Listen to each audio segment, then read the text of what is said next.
This is Mellissa Thomas of Florida National News. We are here at the Dr. Phillips Center for the Performing Arts in downtown Orlando. We're waiting to head into the DeVos Family Room to hear Orlando Mayor Buddy Dyer's 2018 State of the City address. We'll be keeping our ears peeled because he's not only going to do his usual, of course, contrast between what has happened in the past and what he plans to do for the future, but he'll be doing it this time using the approach of 60 favorite things to love about Orlando in honor of his 60th birthday today. So stay tuned right here at FloridaNationalNews.com for his remarks and a press conference to follow thereafter. First up, number one, is our partnership with Florida Citrus Sports to renovate Lake Lorna Doone Park and add a new playground, sports courts, fitness stations, and a walking path. Next is Rosemont's Neighborhood Center, which serves 400 residents a day, and they're going to have a new gym. We're preserving the historic Grand Avenue Elementary School by turning it into a recreation center that will also include the Orlando Pottery Studio. And by the end of the year, we'll open 2 new parks in Commissioner Gray's district. The fastest growing area in our city, McCoy Park and Heroes Community Park, will add 50 acres of ball fields and playgrounds and trails. And a new one, Orange Robinson Park, will be a pop-up park, which will be a public plaza in our downtown. And if you listen to the name, you can guess where it's going to be, Orange and Robinson. And planning is well underway for the Under Eye, which is a unique urban community park underneath I-4.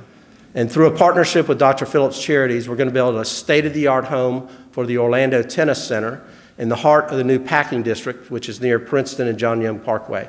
And this live, work, play district will also have a lot of trails and green spaces. Our small businesses are the lifeblood of our city. And 10 years ago, we launched the Main Street program to cultivate these businesses.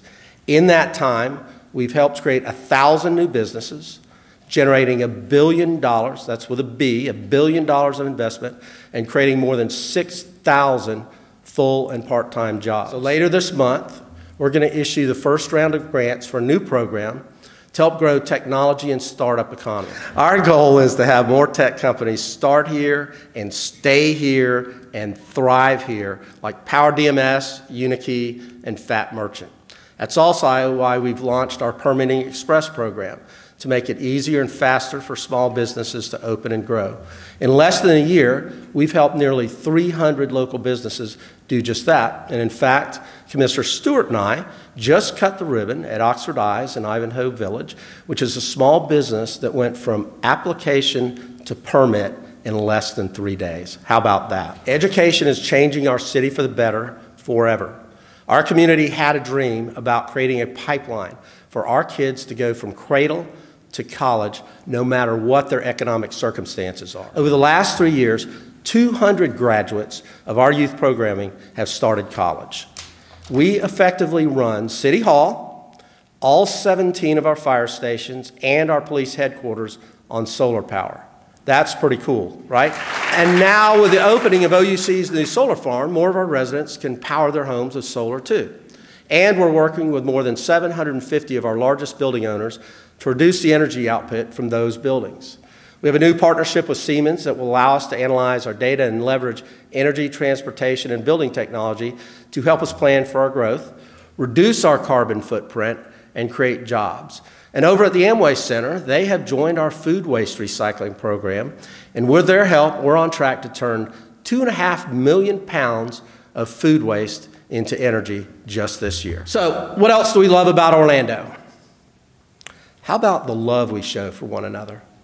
The commitment to equality, to making Orlando a place where everybody is treated equally and everyone is welcome. It's reflected in our new Mayor's Committee on Multicultural Affairs. It's reflected in the adoption of the Trust Act with the leadership of Commissioner Ortiz. Thank you, Commissioner. The act will help build stronger bonds between the police and our residents and reassure undocumented immigrants that reporting crimes won't lead to deportation.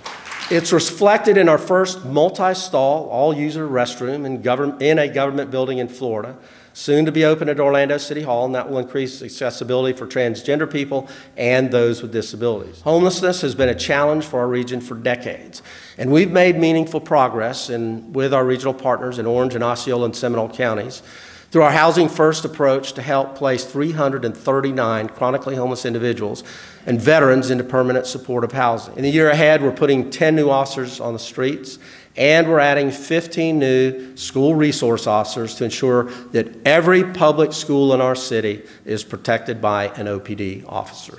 And when it comes down to it, we're a city that seems to be able to do what a lot of people are unable to do in these days of political polarization.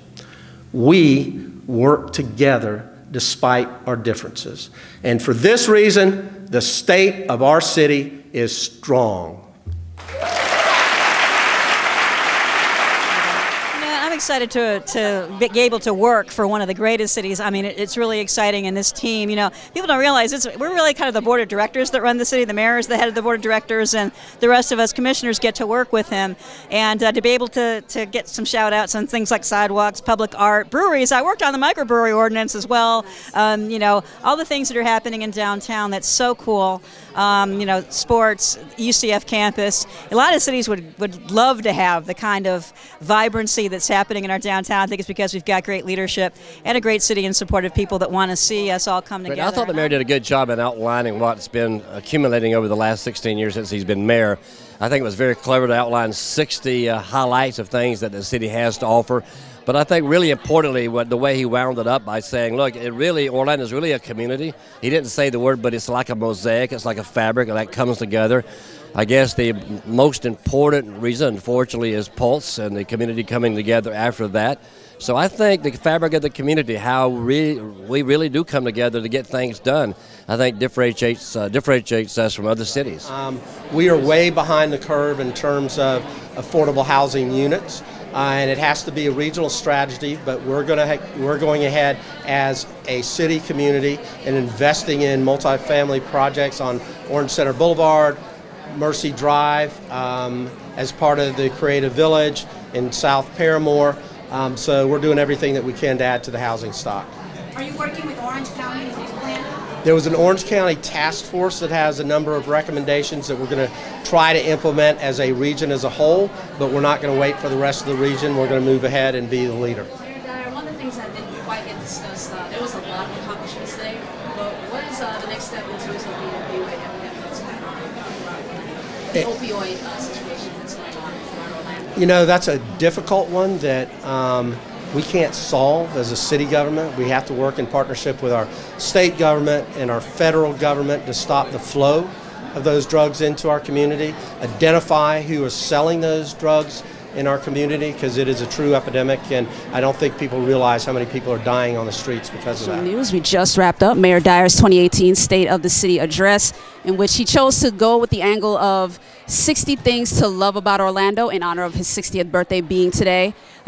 Several of the important points to touch on were, of course, the affordable housing situation. The city of Orlando and Orange County as a whole has had that problem for many years now, but he made sure to highlight the efforts that have been made in the last 10 years to create more affordable housing and what will continue to be done and what's necessary to keep that program going. That's one item. Item number two that was highly important for everyone and very, very timely is the importance of the initiative for undocumented residents that are here to not be afraid to make emergency calls without the fear of being deported. So Mayor Dyer has been working with the city commissioners as well as folks within the county to make sure that that's possible for these residents.